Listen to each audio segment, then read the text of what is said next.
Good morning, good afternoon, good evening, wherever and whenever you are. My name is John, or Last Frontier Bricks, and welcome to the fourth and final video in my review of the LEGO Star Wars 2023 Advent Calendar. So far, well, much like the other calendars, we've had quite a few ups and downs with this calendar. Although, fortunately, I'd say that there have been more ups than downs. And last video, where we did days 13 through 18, we had quite the Endor lineup, and I got a funny feeling that's going to stay true with this video, considering we still have Emperor Palpatine over here and our Christmas Ewok to open up. So yeah, today is the final video, so we will be opening days 19 through 24. So, let's get to it. Alright, as you can see, day 19 has been opened, and I'm pretty sure I was correct about the whole Endor bit, because we've got ourselves the Endor shield generator. Nice little bit of foliage down here at the bottom, and like the fact that we got one tree that's bigger than the other. And yeah, it's a simple build, but you can definitely tell what it is. A nice size dish for the shield generator. Yeah, it's a simple build, but it's instantly recognizable. So, I'm calling this one a win. Alright, day 20 is open, and we've finally got ourselves Emperor Palpatine. He's in a Death Star 2 Christmas sweater, which certainly looks good.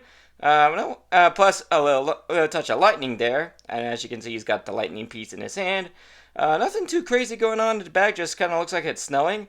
And yeah, he's got the I'm pretty sure that's the same piece we get for him in the two Death Star dual sets that we've gotten recently. He's got himself a mug in his hands. I wonder if he's more of a hot chocolate guy or a calf guy. I'm honestly not sure. And then, of course, he's got himself an alternate angry face. Certainly looks ugly, certainly looks evil. So, yeah, this one's definitely a win for my book. Alright, day 21 is all done, and going right alongside with the Emperor, we have his throne on the Death Star. It's a simple build, but it certainly looks good. Nice little detail with the triangular pieces is for the armrest. Although that kind of does make it a little difficult for him to keep his arms there, much less Luke's lightsaber. But yeah, it's a simple build. I think I like it. Let's see how it looks with the Emperor on it.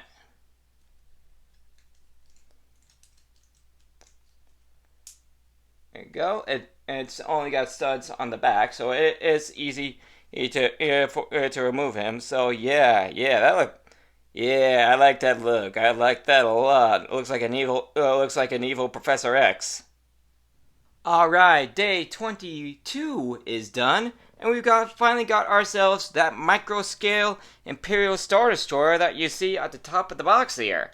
Nice little touch by LEGO, by the way, with the exception of a few of these pieces being dark gray instead of light gray. This is the same micro scale Star Destroyer that you get in the midi scale Super Star Destroyer that came out this year. So nice touch by LEGO by keeping continuity. They already had a good design for a micro scale Star Destroyer, and they stuck with it for the Advent Calendar. So nice. You got yourself a third Star Destroyer to add to your midi scale Super Star Destroyer if you got that set. So nice touch there, LEGO. Alright guys, day 23 is all done, and we've got ourselves our Ewok glider. It's a simple build, but it certainly gets it pointed across. You can adjust the wings on this thing if you want. Plus the handlebar is on a 1x1 plate with a clip, so those are adjustable as well. Simple, but I think our little friend on Christmas Eve is going to enjoy it. And finally, on day 24, Christmas Eve, we've got our Christmas Ewok. He's such an adorable little thing. You take off the head. That's not what I meant to do. Take off the head attachment. It's actually just a plain white torso underneath. But all the detail is on this part. Alright, he's got little gray hands. One thing I was actually a little surprised was what's on his little scarf bit. I thought the red part was just was like a bunch of holly, but it's actually a Christmas tree in red with what looks like an X-Wing style Christmas star on top, surrounded by snow. Nice little touch there. Again, this guy is super cute, super adorable. He's definitely a win. Let's go ahead and put him, this little rascal, onto his glider. Okay, there we go. Finally got him on there. Whew, that took a while. But yeah, interesting way for him to hold on to his glider. But I guess it works. Still looks kind of cute. And here is the assortment of extra pieces you get throughout the advent calendar. A couple of interesting pieces. We got a couple extra arms for the battle droid. Leia came with an extra cookie and pistol. This is the blaster from the battle droid. I decided to keep it in here while he's on his stab. We got a couple extra clone pieces from the N1 Starfighter. A couple extra these like these magnifying glass pieces, which we use for blasters on the Clone Turbo Tank and AT-ST.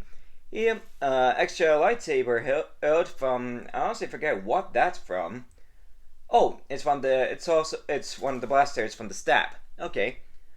Other than that, nothing too crazy, but quite an assortment of extra pieces. Kind of more like what I expect from a Mega set than Lego. And here is the final setup of my little Christmas setup with everything in the calendar all set up. But once again, the Mando's N1 is going up against the Justifier. The Battle Droid is still trying to snipe the 212 Trooper on his stab.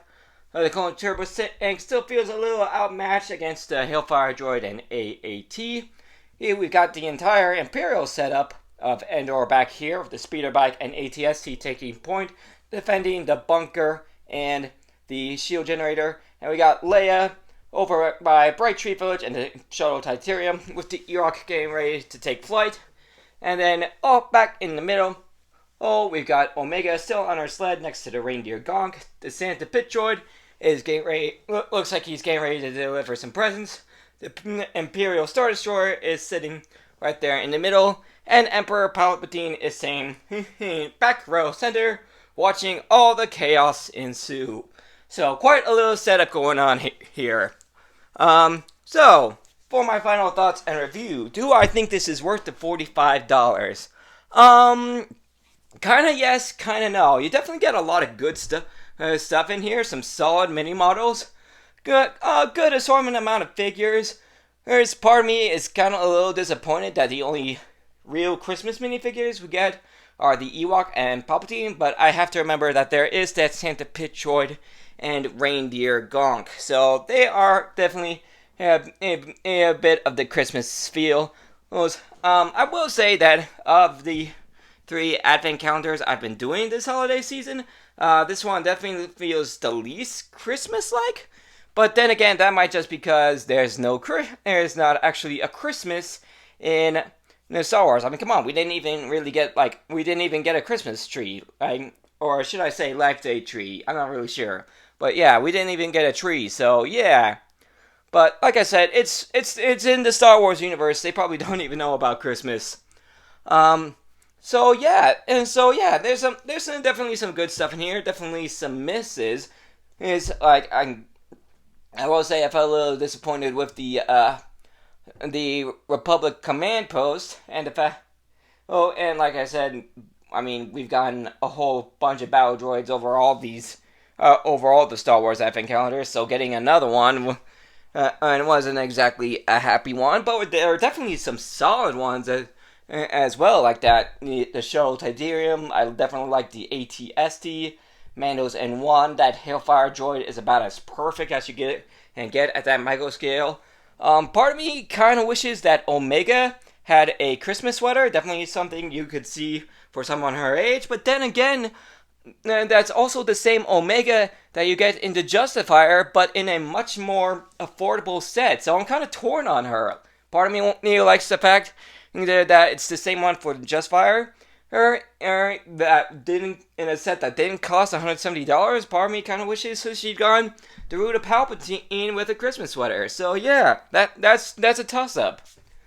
But yeah, for $45, it does feel a little bit much. That might just be because it's a licensed set. The extra 5 might be part of what